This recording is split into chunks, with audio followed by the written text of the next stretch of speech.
आइ हमर बेटी सरकारी स्कूल में गेल छलै पढ़ै लए तऽ स्कूल में ओकरा बैग सब मिललै हन, बहुते चीज सामान सब देलकै हन। देखियो की सब मिलल।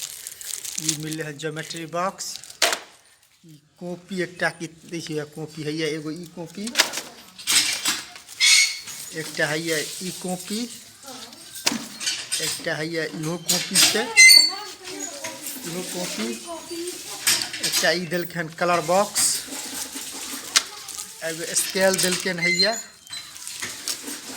एगो पानी पिए वाला बोतल सेहो देलकै है, एगो नटराज के देखे छियै पेंसिल 10टा कि 15टा रहे छै सेहो देलकै हन।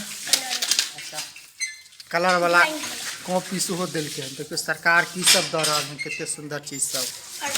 आ एकटा बैग देलकै, बैग खैर ओते बढ़िया नहीं छै लेकिन सरकारी स्कूल में केहन देते। देखियो हैया ई बैग मिलले हन और नहीं कुछ। यह छै सरकारी विद्यार्थी शशि प्रभा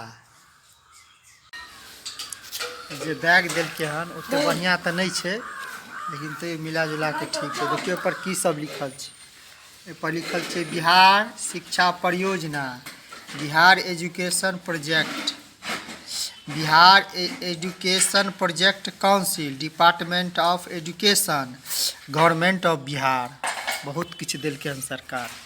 धन्यवाद सरकार के।